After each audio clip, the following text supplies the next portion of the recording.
Welcome to this explainer. So if you've ever felt completely overwhelmed at the end of the day, maybe you're doom scrolling through the news or just carrying the sheer crushing pressure of the world, you are absolutely in the right place. Today, we're looking at Psalm 4, which is essentially David's beautiful evening prayer of peace.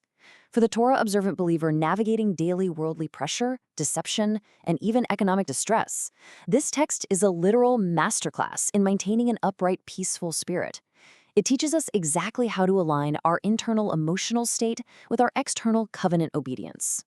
Okay, let's quickly map out this journey. First, finding relief in distress. Then, confronting illusions, holy emotional regulation, joy, and sweet sleep. And finally, turning off the noise. Let's get right into it. Section 1. Finding relief in distress. Right out of the gate, David makes this profound cry for relational space in the very first verse. He says, open quote, "Hear me when I call, O Elohim of my righteousness. You have relieved me in my distress. Have mercy on me and hear my prayer." Close quote. Notice how David addresses the Almighty here. He uses this incredibly intimate covenant title, Elohim Sirki. That means the Elohim of my righteousness. He is absolutely not claiming to be self-righteous here. Instead, he's acknowledging that his entire standard of right living comes straight from the commands of Yahweh. Just like it says in Deuteronomy chapter 6, verse 25. Open quote. "Then it will be righteousness for us if we are careful to observe all these commandments before Yahweh our Elohim, as he has commanded us." Close quote. See, David's standing, his vindication, it all rests completely on the character and the instructions of the Most High. Now, here is where it gets really interesting. Look at the deep Hebrew meaning of the word for distress. When David says he was in distress, the Hebrew word there is tsar. And listen, this doesn't just mean having a bad day. It translates literally to a tight, narrow, claustrophobic choke point. It so perfectly captures that crushing, suffocating pressure of the world just completely closing in on you. But contrast that, right, with the Hebrew word for relieved. That word is harchavata. It means to make wide, to create spaciousness, or to grant room to breathe. So David is basically praying, Father, when the pressures of this world were just crushing me, you broke down the walls and gave me a wide, spacious place to stand. And this wasn't just a one-off feeling for David. This is a consistent declaration of confidence that echoes all throughout the scriptures. Take Psalm 118, verse 5, for example. Open quote, "I called on Yahweh in distress. Yahweh answered me and set me in a broad place." Close quote. Yahweh consistently takes his people out of that choke point and brings them out into the broad place. Moving on to Section 2, confronting the illusion of the world. Watch how this builds as David turns his gaze away from the heavenly throne room and looks directly at his human detractors. Open quote, "How long, O you sons of men, will you turn my glory to shame? How long will you love worthlessness and seek falsehood? Selah. But know that Yahweh has set apart him who is godly for himself. Yahweh will hear when I call to him." Close quote. So here David is addressing these elite rulers who were weaponizing his low status. He's pointing out their natural drift toward vanity and lies. They are basically building their entire identities on pure illusions. And guys, this is a massive warning for us as Torah keepers. We cannot chase these cultural trends or empty illusions that the rest of the world just loves.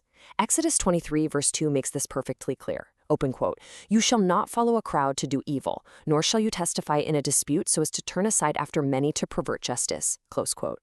We are called to a completely different standard. Which brings us to this beautiful reality check in verse 3. David tells them that Yahweh has set apart the godly. The Hebrew word used here is heflah, meaning to distinguish uniquely, to separate, or to make wonderfully distinct. The godly believer is uniquely set apart as Yahweh's actual personal property. How amazing is that? This completely cements an unshakable confidence in our identity as the Am Segula, the treasured possession straight out of the Torah. Leviticus 20, verse 26 states, open quote, "And you shall be holy to me, for I, Yahweh, am holy, and have separated you from the peoples that you should be mine." Close quote. So remember, any attack against you, well, it's really an attack against your owner.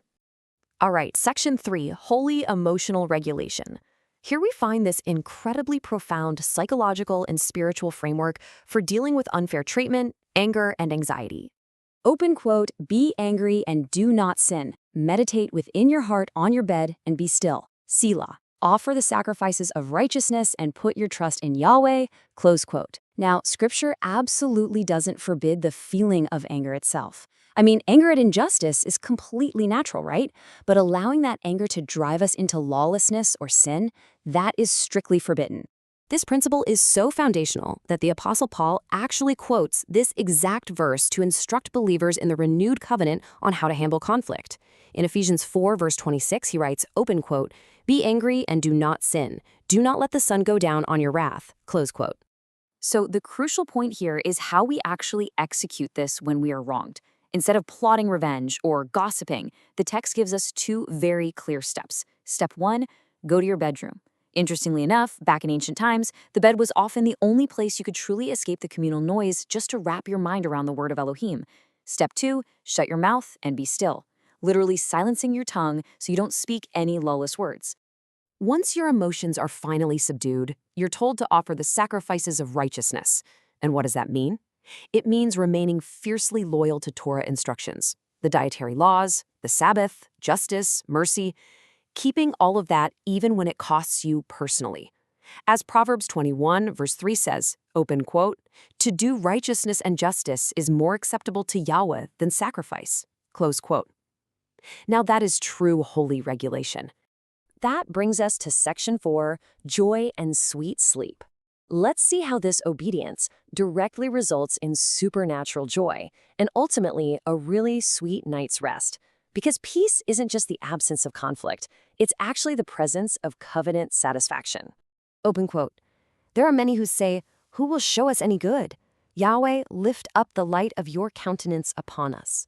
You have put gladness in my heart, more than in the season that their grain and wine increased. I will both lie down in peace and sleep. For you alone, O Yahweh, make me dwell in safety."